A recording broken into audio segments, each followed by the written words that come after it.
போகிற கோயில் வந்து லக்ஷ்மி சாய்பாபா கோயில். இந்த கோயில் எங்கே இருக்குதுன்னு பார்த்தீங்கன்னா முகப்பேரில் அமைஞ்சிருக்கு. சுமார் 72 அடி பெரிய திருவுருவம் படைத்த சாய்பாபா சிலை இங்கே பார்க்கலாம். நீங்கள் காவி ஓடி அடைஞ்சு 2 கிலோமீட்டர் தூரத்தில் இருந்து கூட இந்த அழகாக இந்த சிலையை நீங்கள் பார்க்கலாம். கோயில் உள்ளே வந்தீங்கன்னா கணபதி சன்னதியை நீங்கள் பார்க்கலாம், நவரக சன்னதியை நீங்கள் பார்க்கலாம், மகாமேடு வச்சுருப்பாங்க, ஆஞ்சநேயர் சன்னதியை நீங்கள் சைடில் பார்க்கலாம்.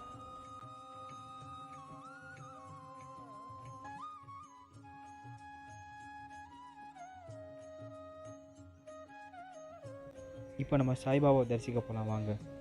இங்கே சாய்பாபாவை ஸ்வீட்டால் அலங்கரிச்சிருப்பாங்க, பார்க்க அவ்வளோ அழகாக இருக்கும். இப்போ நான் மதிய ஆரத்தி அப்படியே காட்டுறேன் ஸ்வீட்டோட சாய்பாபாவை அலங்கரிச்சதை.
சாய்பாபா பார்த்துட்டு இங்கே பின்னாடி ஓடி அப்படியே வந்தீங்கன்னா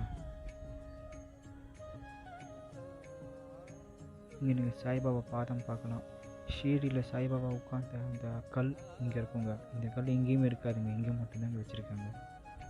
பாருங்கள் இவ்வளோ அழகான திருவுருவ படம் சாய்பாபா. அது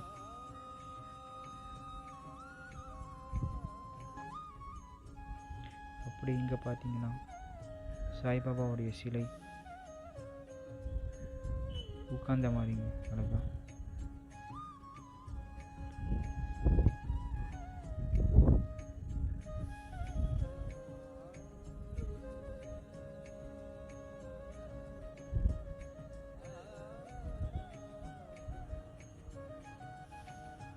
இது வந்து சாய்பாபா வாழ்ந்த காலத்தில் கோதுமை அரிச்ச கல்லுங்க.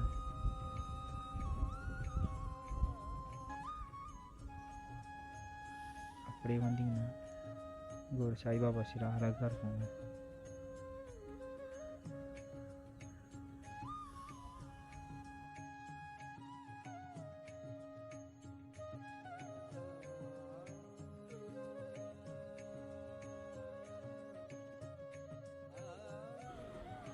மூன்று அடி அழகான சாய்பாபா பளிங்கு சிலைங்க. இங்கேயும் 4 வேளை ஆர்த்தி சாய்பாபாவுக்கு காட்டுவாங்க. எப்படி பெரிய பாபாவுக்கு காட்டுறாங்களோ அதே மாதிரி இங்கேயும் 4 வேளை ஆர்த்தி சாய்பாபா காட்டுவாங்க.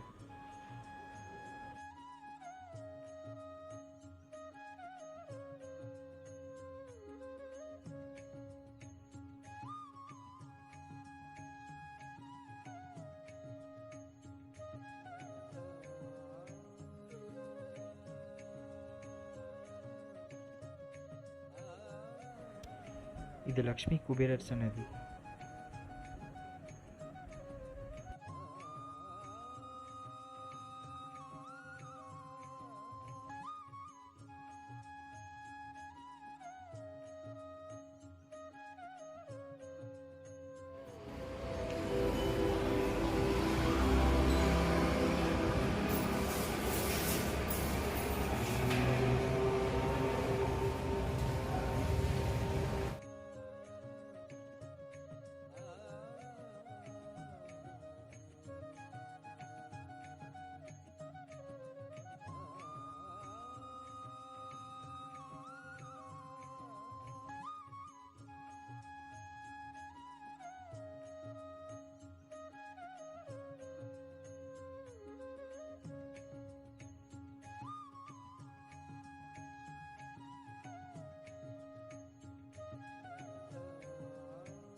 இங்கே நீங்கள் படிக்கட்டு கீழே இறங்கிட்டீங்கன்னா இன்னொரு சாய்பாபா சன்னதியை நீங்கள் பார்க்கலாம். நாகா சாய்பாபா சொல்லுவாங்க. இங்கே சாய்பாபா யோகா நிலையில் இருப்பாருங்க. இங்கே நீங்கள் வந்து மெடிடேஷன் பண்ணிக்கலாம். மனசுக்கு அவ்வளோ நிம்மதியாகவும் அமைதியாகவும் இருக்கும்.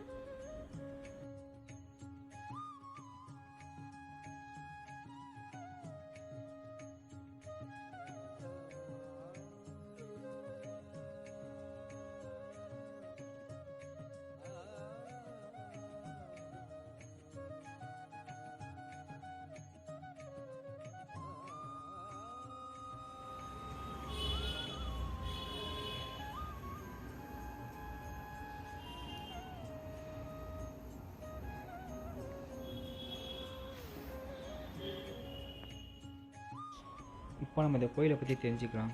1940 இந்த கோயில் லக்ஷ்மி கணபதி ஆலயமாக கருதப்பட்டது. அப்புறம் 2013 3 அடியால் செய்யப்பட்ட சாய்பாபா சிலையை இந்த கோயிலை கொண்டு வந்து வச்சாங்க. அப்புறம் இது லக்ஷ்மி சாய்பாபா கோயிலாக மாறிச்சு. அப்புறம் 2015 5 அடியால் செய்யப்பட்ட சீடியில் கொண்டு வரப்பட்ட சாய்பாபா சிலையை கொண்டு வந்து வச்சாங்க. அதே நேரத்தில் 72 அடியால் செய்யப்பட்ட சாய்பாபா சிலையை முழுமையடைஞ்சு ஒரு பெரிய மகா கும்பாபிஷேகமாக பண்ணாங்க. அப்புறம் 2018 பெரிய பல்லாக்கு ஊர்வலம் நடந்திருக்காங்க. எல்லா கோயிலேருந்து சாய்பாபா பல்லாக்கை வந்து இந்த கோயிலுக்கு தந்தாங்க. அப்புறம் 1000 பல்லாக்குங்க மொத்தம். ஒரு பெரிய பல்லாக்கு ஊர்வலம் 2018 நடந்துங்க. இதுதான் இந்த கோயிலுடைய ஹிஸ்ட்ரி.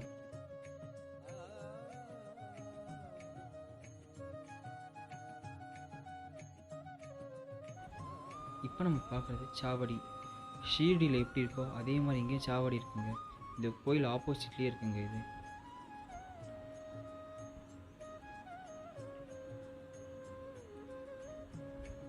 இங்கேயே வந்து அங்கே இருக்கிற மக்கள் வந்து இங்கே சேவை பண்ணுவாங்க. இந்த இடத்த சுத்தம் பண்ணி பாபாவை தொடச்சி ட்ரெஸ்ஸு மாட்டி இங்கே சேவை பண்ணிகிட்டு இருப்பாங்க சாவடியில்.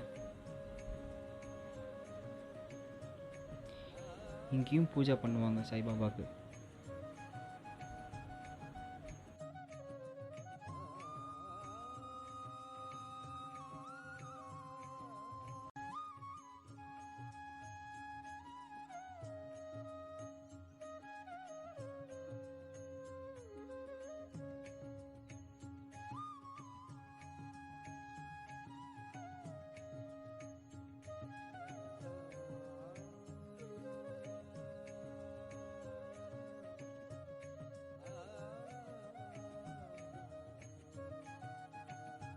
இந்த லக்ஷ்மி சாய்பாபா கோயில் vlog வீடியோ பிடிச்சிருந்தா மறக்காமல் லைக் பண்ணுங்கள், ஷேர் பண்ணுங்கள், கமெண்ட் பண்ணுங்கள். முக்கியமாக சப்ஸ்கிரைப் பண்ணுங்கள்.